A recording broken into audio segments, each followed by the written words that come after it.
one with the national headquarters of the American Red Cross, where I was the assistant manager of the evaluation unit dealing with the development of HIV/AIDS education programs. And we've actually dealt with that topic here on this program before. I was also proud to say that while there I worked on a program with the National Organization of Black Law Enforcement Executives, that we dealt with victims assistance programs throughout the United States. I did my undergraduate work as where I'm from, North Carolina Central University, and I'm also proud to say that I attended the Institute for Social Research at the University of Michigan, as well as with Dr. Gerard Linsky at the University of North Carolina in Chapel Hill. And the reason I mention his name because I'll be bringing his theoretical framework up this morning related to the development of human societies from an earlier period as we've transformed through the human condition to the present time. But I also would like to give one little aspect of something that just occurred a few weeks ago here in Nashville, Tennessee, where I was one of the past presidents of the Association of Social and Behavioral Scientists, and they are dealing with specifically this topic on promoting social change in the environment in which we are living in. And Dr. W.E.B. Du Bois is one of the primary people that we celebrate at this conference with our luncheon. And so that happened here a few weeks ago at the 83rd National Convention of the Association for Social and Behavioral Sciences.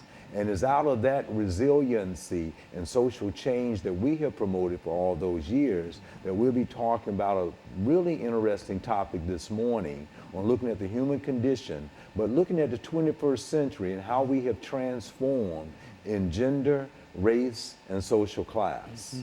Very good. And so what we'll do, Dr. Sanford, we've got about 2 or 3 minutes before the end of this first segment. But what we would like for you to do is to, when we start, to get into the essence of what we're talking about. We'll have 2 segments. The next segment after this will be an 8-minute segment, and the next segment will be a 10-minute segment. Yes. And so you have enough time to broadly discuss some of those things that you believe to be important. And as I've said before, each time that you come, even though you have a lot of titles with you, and I think as a sociologist, you have everything has to do with the human condition. Absolutely. And so that's why we want to talk about what you want to talk about the title, but I want our audience to understand that no matter how it might sound, that you're still dealing with gender, race, and the human condition. Absolutely. And no matter how sociologists might place it, that's what we want you to do. Absolutely. And of course, I think that we have about a minute before our first commercial break.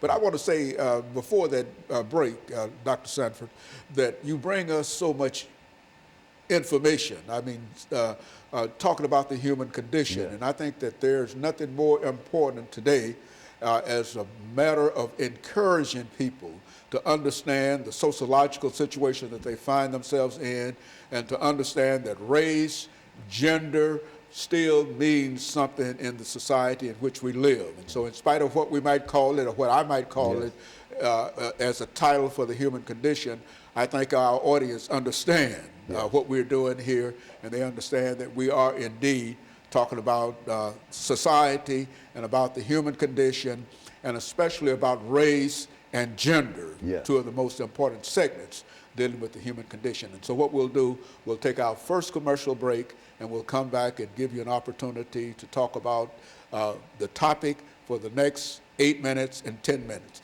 And we'll be back with our audience following this very, very short commercial break.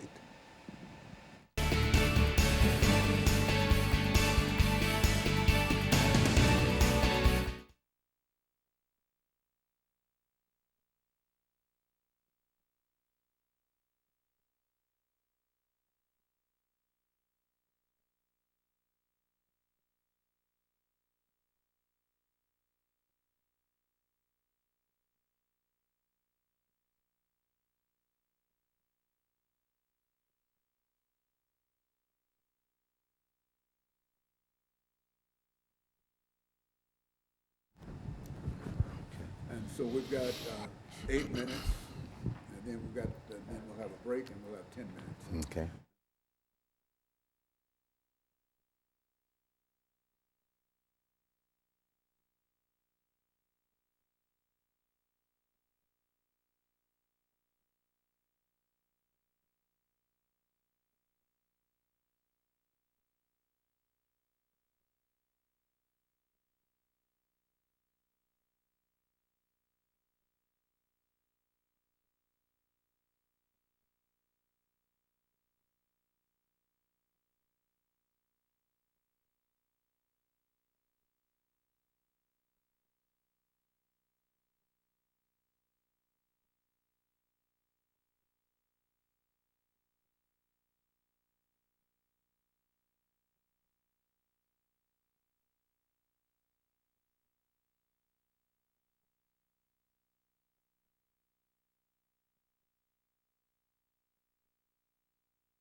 Thank you and welcome back to the second segment of the show for the morning. We're talking to Dr. Kelly Sanford from Tennessee State University, and he's giving us some information in reference to the human condition in a real sense. Doctor, explain your title to us and then start talking for the next 8 minutes, and then we'll have a 10-minute break, and then we'll be able to end the show for today. Okay. I think in terms of this human condition that's going on right now that I know your viewing audience is very familiar with, and that's the Me Too movement and the Time Out movement. But I would like to try to place it within a historical context of looking at gender first and thinking about Me Too and then Time Out, and how we have had a paradigm shift. And at the break, we were talking about what in the world is that funny word, a paradigm? It's no more than a historical development shift in time of a theory that how things may have been one way at an earlier period, but now in the 21st century, and over the last few months or half a year, you have seen a gross shift in a group of people organizing to bring about change of an environment that used to be one way, and now it's another. So a theoretical framework that I would like to try to share with two terms. One is by Dr. Gerard Linsky, who has a book that is entitled The Development of Human Societies. He looked at human development as far as societies are concerned over a time period from hunting and gatherers for thousands of years, moving into gradually into an agrarian or agricultural society, to a horticultural society, to an industrial society. And we'll still have agriculture and industrialization going on right now. But from there, we moved into a technological society, and from technological society into a postmodernist society that we're living in today. But when we look back in the past at those earlier periods, gender was developed, and there were gender roles. So males had specific roles very quickly in a hunting and gathering society as being the hunters. And the females had the role as far as being a woman as the gatherer. And we learned these roles. But then there were shifts in those roles from that period, still roles available and very prominent within agrarian societies where women had certain roles and men had certain roles and there was certain overlap. But as we moved into an industrial society, we still saw the development of patriarchy, meaning male-dominated roles within the existing society in which we live in, from even Greek civilization to the present, of male domination, patriarchy.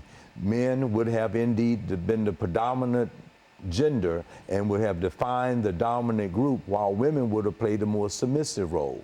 So let's just look at something as the institution of education at that time, where men could have decided, well, in society, I might want to be a medical doctor. And if there was a woman, she would say, well, yeah, I'm really good in the science as well, but I want to be a nurse, but not a doctor. Why? Because there were gender roles where males were determined to be the doctors and females were determined to be the what? The nurses. They could be RNs, but they may have in those classes been a lot smarter than the males, but in the society, they could only relegate or think of themselves as being what? Nurses. And there were many other roles that were quite similar. So as we moved into a technological age into where we are right now, those gender roles have shifted. That's the paradigm shift that I talked about right at the very beginning. From one period to the next period, we have seen a shift. So while certain roles at an earlier time have been defined by males and male domination, now women are having an increase in education, increase in occupation, increase in income, to the point that they are in the power position to say, me too. These things have been occurring in my background and in my mother's background, and I am now speaking out about it to bring a shift in the rules and regulations of the workplace, of the place from where I'm living, and then men cannot no longer dominate against me. So that's how we are seeing now a lot of this Me Too movement that is occurring. And if we follow some of the storylines, we've seen that many women may have put up with it for their earlier lifetime, and they are living in a telecommunication postmodernist society, but they have been quiet about it. They have maybe advanced, and now they feel empowered to speak out about it. So there's definitely been a cultural gender shift within the society in which we are living in. And then out of that movement has come time out, that no more that I'm going to put up with that, and then women are bringing into the power. They are increasing now in numbers in professional schools and actually being in leadership roles, and they are understanding that power shift. So there's certainly a power shift within the society that now we have to redefine sociologically how gender roles have been defined historically to the present, and there's been this shift, and this shift has to be reckoned with, and which is a good positive thing. So that's a very important component of the culture that Gerard Linsky would look at in his paradigm, in his theoretical framework of how that shift came about. A human development of the human existence in societies and the conditions over time to where now women are redefining the terms and how they should be treated within the society in which we live in. So we are seeing that as a positive. Now, does this also create some kind of conflict in terms of women now finding themselves in a different situation and men not willing to recognize that different kind of situation, that movement in terms sociologically? Yes, yeah, absolutely, and that's an excellent question, because as I've tried to share with you this transformation that has taken place, there are certain males that are still living that lived in the earlier period, and they had a mindset that this is how things were in that particular culture. They are still alive and well and functioning today. Say someone that's 70 or 80 or 65 or 70, 80 and 90 that may have done things in their earlier developmental stages one way with females. Now they are in with millennials, and they might think that they can still act and behave in that way, but there's been this shift. And that is what has occurred. Now, they may be in the dominant position of power as far as being a billionaire, and they might think that because they are a billionaire that they can go and do certain things in a certain way. But in this point in time, in the shifting of the gender culture, they are saying, time out. Me too. I am going to talk about it. I'm going to bring it out. I'm going to express it verbally. I'm going to get it out into the law. I'm going to try to bring about that change in the society in which we're living in. So we have an overlap with different people that have been culturally influenced earlier. And as a result of that, their behaviors are very similar to how they would have been at an earlier period.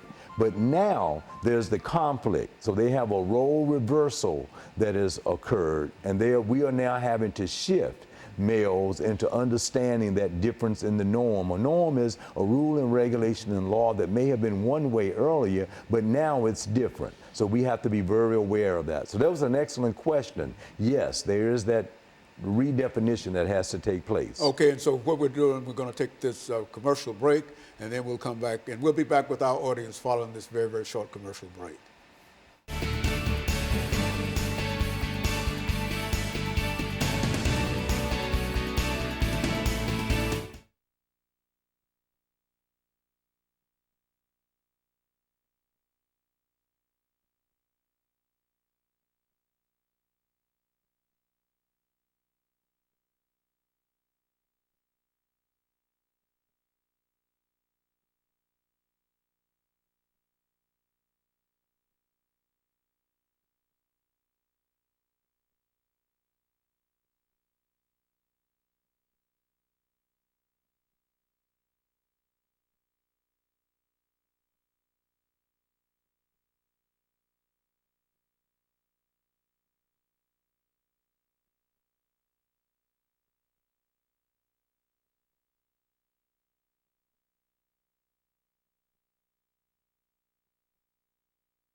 Thank you. Welcome back to the final segment of the show for today.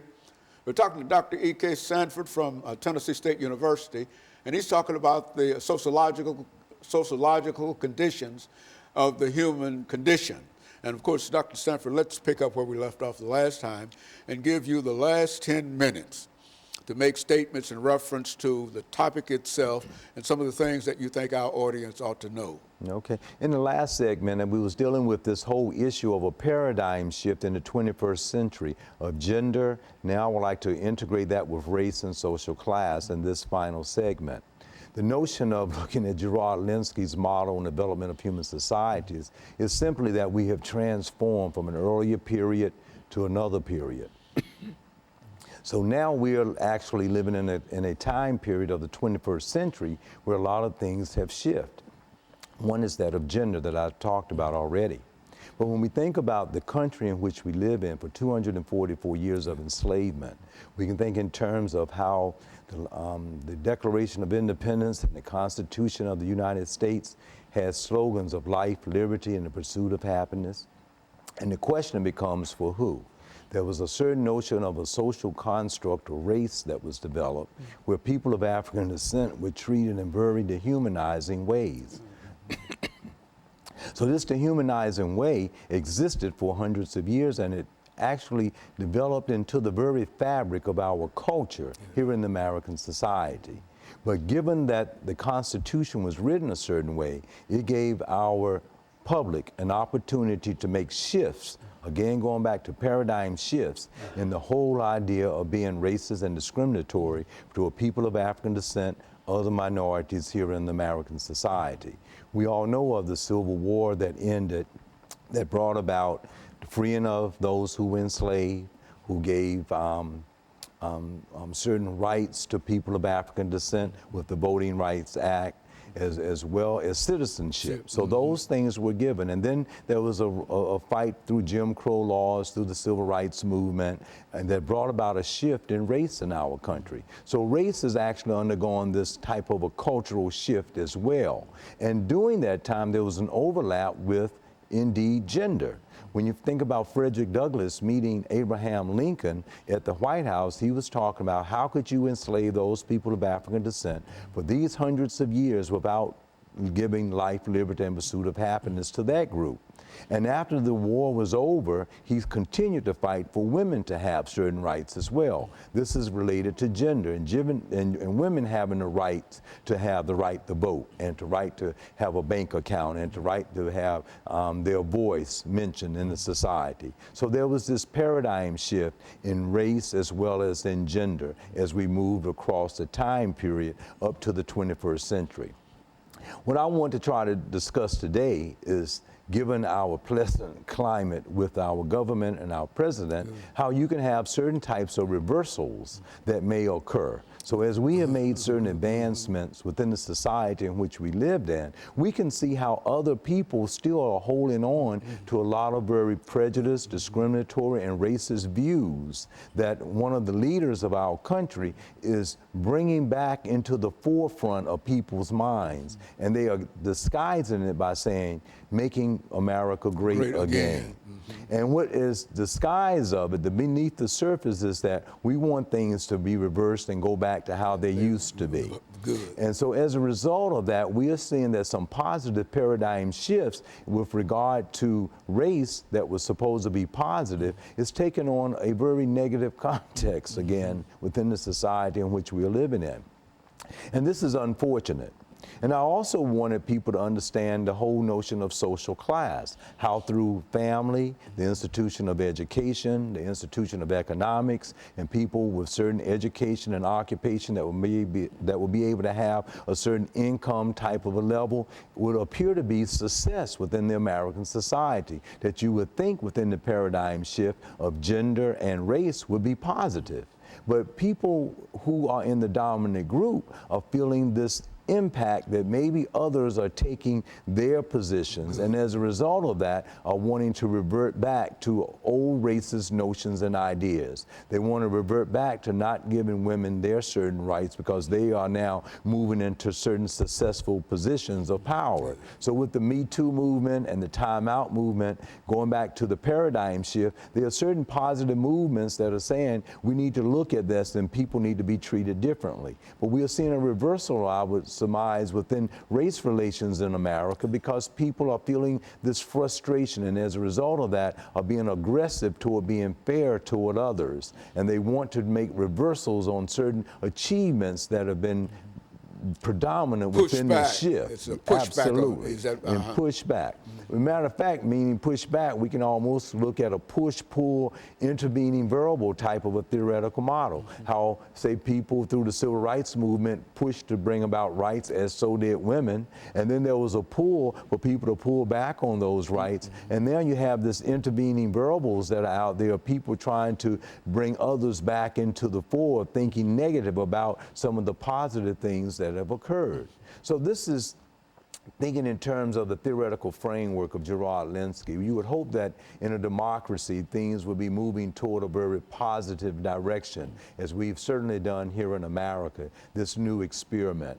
But it's unfortunate that in many instances, when we live in a telecommunications society, when certain skill sets have to be so skilled in certain areas, and that limited resources are even becoming much less, that it brings about gender and race and social class differences that are in the forefront now to try to set some of the gains of society back. So this is a problem that we are confronted with right now. We are seeing that racism, and with the positive movements that's going on with gender that are indeed correct, to what degree will they bring some invisible types of setbacks for women in getting certain positions? Will those in power be a little skeptical of, say, hiring a qualified woman to be in there because they might be frightened that they might then say Me Too or Time Out on something that may occur within the workplace? And I also want to try to bring this out very clearly about the Me Too movement, how you might have upper class women that are bringing, but in the lower class or working women,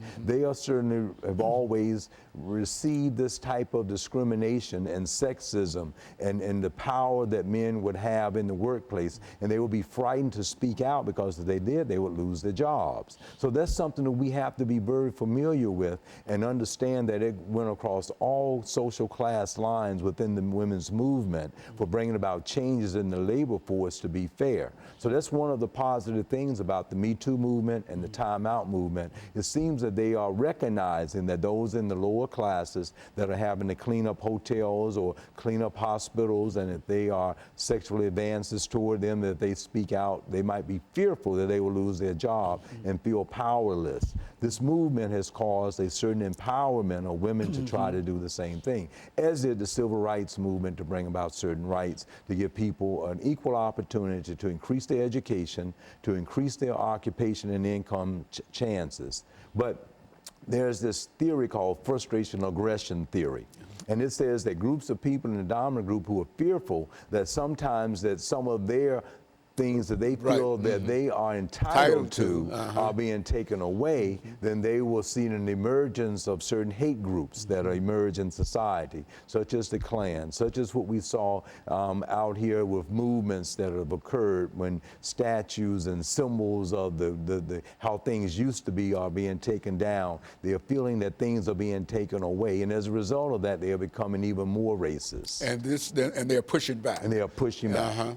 Yeah. So this is something that we have to be aware of and know that is going on. And for those who are unaware of it, we have to become conscious of it and be very vigilant to still bring about social change for a better democracy in America. Would you also suggest, Doctor, that no matter how far the pushback might be, that the day will come that there will be a movement again toward a better society for us all? Is that what we're saying? Yes, I think so, and I think there's going to have to be some collaborative efforts. I would hope the women's movement, as Frederick Douglass brought in women, I hope they will understand understand that racism is still alive and well, that while certain women might get certain opportunities, other people of color may not get those opportunities. So yes, a collaboration. Very good. And of course, let me thank you, and let me encourage our audience to tune in again next week for another informative edition of Comments. Thank you, and good morning.